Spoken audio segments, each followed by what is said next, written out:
Break के बाद आपका एक बार फिर स्वागत है देश की बात में। और आज हम देश की बात कर रहे हैं जनता दल यूनाइटेड के वरिष्ठ नेता और राज्यसभा के सदस्य केसी त्यागी जी के साथ।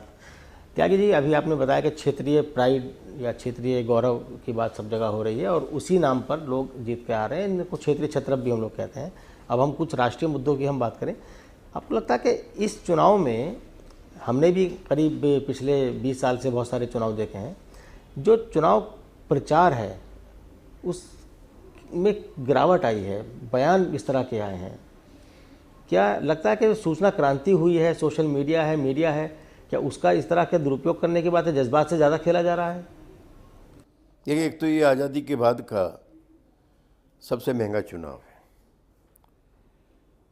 अब तक जो देश के धनाढ्य घराने थे वो राजनीतिक दलों को फाइनेंस करते थे। इस बार उन्होंने निवेश किया है।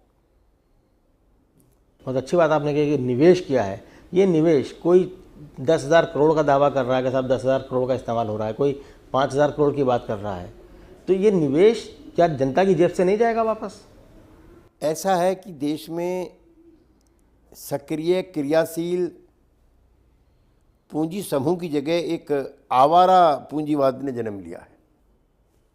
उसमें उत्पादन शामिल नहीं, उसमें रोजगार शामिल नहीं, वो लंपट कैपिटलिज्म है। और जो लंपट कैपिटलिज्म है उसमें पैसों के लेन देन, ज़मीनों की खरीद फरोख्त, ठेकेदारी से निकली हुई अथाह दौलत, ऐसा एक नया पूंजीपति वर्ग गुजरात में बना है जिसके लिए रोज पूंजी के द्वार खुलते हैं। एक औद्योगिक घराने को 1 रुपये मीटर के हिसाब से कई लाख करोड़ रुपए की ज़मीन दी गई। जब नैनो बंगाल से उठ के जाता है कारखाना और गुजरात में लगता है तो 10,000 करोड़ रुपए का उस उद्योग को चलाने के लिए 1 रुपये के इंटरेस्ट से सरकारी लोन मिलता है। तो और ये भी पहली बार हो रहा है कि पूंजीपति वर्ग किसी सांप्रदायिक मुहिम को लेकर के, पार्टी को नहीं, मुहिम को लेकर के चला है। कभी भारतीय जनता पार्टी को औद्योगिक घरानों ने इतनी मदद नहीं की। श्री अटल बिहारी और इवन श्री लाल कृष्ण आडवाणी के नेतृत्व की भी। मैं 2004 में एनडीए के उम्मीदवार के रूप में मेरठ से चुनाव लड़ चुका हूँ। मुझे सर अटल जी के प्रधानमंत्री होते हुए साधनों की कमी का एहसास हुआ, लेकिन इस लंपट पूंजीवाद ने इतने ऊंचे पैमाने पर धन की वर्षा की है कि उम्मीदवार जीतने की छोड़ दीजिए, हारने के बाद भी करोड़पति मिलेंगे।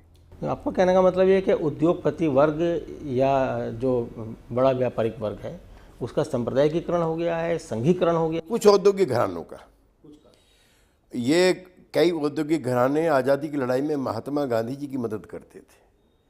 आज़ादी के बाद ये विभिन्न राजनीतिक दलों को चंदा देते थे, उसमें किसी को ज़्यादा किसी को कम। और भारतीय जनसंघ के नेता सबसे ज़्यादा पूंजी की कमी का रोना रोते थे। आज उनके चेहरे खिले हुए। भारतीय जनता पार्टी के सामने कांग्रेस नतमस्तक है। कांग्रेस के रणनीतिकार नतमस्तक हैं कि क्यों पैसा हमें नहीं मिल रहा। और ये वही आर्थिक नीतियां हैं उदारवाद की, नव उदारवाद की, जिनको श्री मनमोहन सिंह जी ने पिछले 10 वर्षों में आगे बढ़ाया, पन पाया। वित्त मंत्री रहते हुए शुरू किया था।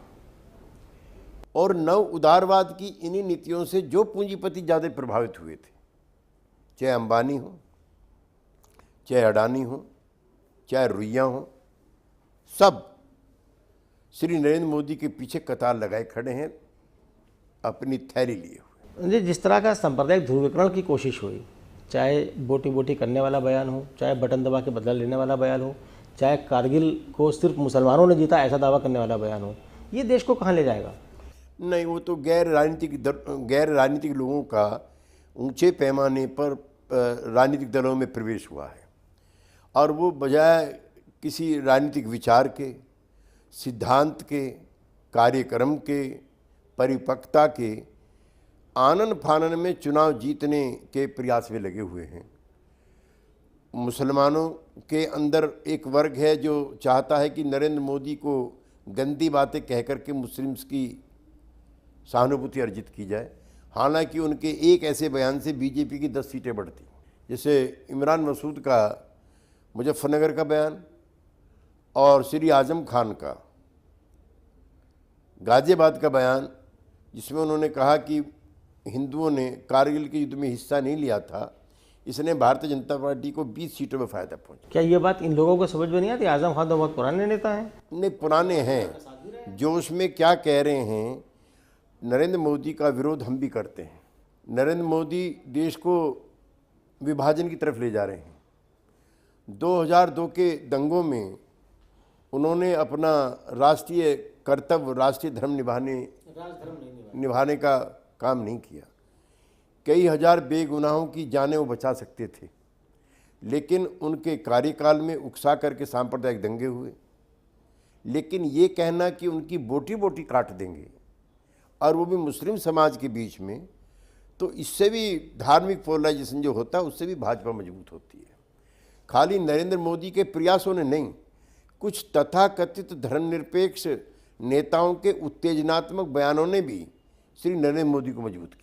इन चुनाव में जब ध्रुवीकरण की बात चली है, तो चाहे कांग्रेस हो, चाहे बीजेपी हो, चाहे मुलायम सिंह यादव हो, चाहे मायावती कुछ हो, ये कुछ टोपी दाढ़ी वाले लोगों के पीछे क्यों पड़ जाते हैं वोट के लिए? तो कांग्रेस 10 साल सत्ता में रहती है, मुसलमानों के लिए जो ठोस काम होने चाहिए, मसलन के अल्पसंख्यक आयोग को संवैधानिक दर्जा देने वाली बात, सच्चर कमेटी और रंगनाथ कमीशन की सिफारिशों पर अमल करने वाली बात, वो तो कांग्रेस करती नहीं है, और उसके बाद वोट मांगने के लिए मौलाना बुखारी से अपील कराती है। धर्मनिरपेक्ष दलों की एक त्रासदी है, वो ऐसा मानते हैं कि धर्मनिरपेक्ष मुस्लिम नेताओं को आगे करने से शायद मुस्लिम मतदाता उत्तेजित नहीं होते हैं। बिल्कुल ठीक कहा आपने। किसी मौलाना की, किसी इमाम की, किसी धर्म गुरु की आवश्यकता नहीं है। आप अपने राज्य में सच्चर कमीशन की अनुशंसाओं को लागू करो। लेकिन जब ये लोग आधे अधूरे मन से इन कामों को करते हैं, फिर इन्हें वोट बटोरने के लिए इन मुल्ला मौलवियों की और पादरियों की जरूरत पड़ती है। बीजेपी एतराज़ करती है जब बुखारी सोनिया गांधी से मिलते हैं, लेकिन खुद राजनाथ सिंह जाके लखनऊ के अंदर मौलानाओं के चरणों में जाके गिर जाते हैं। जब गैर कांग्रेसी दलों के नेता किसी प्रोमिनेंट मुस्लिम लीडर से मिलते हैं, तो वो मुस्लिम तुष्टीकरण हो जाता है, वो छद्म धर्मनिरपेक्षता हो जाती है, जो नारे इन्होंने गढ़े हुए हैं। और जब ये मिलते हैं तो उन धार्मिक गुरुओं का भारतीयकरण हो जाता है, ये ऐसा मानते हैं। तो इस तरह की जो सोच है वो इस देश को कहाँ लेके जाएगी? देखिए, देश इस समय, अच्छा, आपने जिक्र किया कि नरेंद्र मोदी विभाजन की तरफ ले आ रहे हैं। नरेंद्र मोदी अगर प्रधानमंत्री बन जाते हैं तो देश को किस तरह का खतरा है? मुझे आपकी बात सुनकर के थिरन होती है कि नरेंद्र मोदी प्रधानमंत्री बन जाएं। मैं ऐसी कल्पना नहीं करना चाहता हूं। जैसा आपने कहा है, भारतीय जनता पार्टी का भी अगर प्रधानमंत्री बनना हो तो कोई उदार नीतियों वाला प्रधानमंत्री बने, जो अपनी पार्टी को भी, सहयोगी दलों को भी, चूँकि ये बहुधर्मी, बहुभाषी, बहुलतावादी देश है और यहाँ कोई आज़ादी के बाद का नहीं, हिंदू मुसलमान का भाईचारा हजारों वर्षों का है। गंगा जमुना के पानी के बीच में कई हजार साल से वो वजू करते हैं। उनके पुरखों की कब्रें यहाँ पर हैं। उनके पुरखों के बनाए हुए ताजमहल से लेकर के जामा मस्जिद की मीनार तक उनके पुरखों की हैं। उनको विदेशी मानना, अराष्ट्रीय मानना, ये गलत बात है। बहरहाल राष्ट्रीय मुद्दों पर काफ़ी देर आपसे बातचीत हुई। हमारे इस कार्यक्रम में आने के लिए आपका बहुत बहुत शुक्रिया त्यागी जी। ये थे केसी त्यागी, जनता दल यूनाइटेड के वरिष्ठ नेता और राज्यसभा के सदस्य, जिन्होंने राष्ट्रीय मुद्दों पर और चुनावी मुद्दों पर दिल खोल कर बातचीत की और बेबाकी के साथ अपने विचार सामने रखे। इस हफ्ते इतना ही। अगले हफ्ते फिर हाजिर होंगे किसी और शख्सियत के साथ। तब तक के लिए मुझे इजाज़त दीजिए। नमस्कार।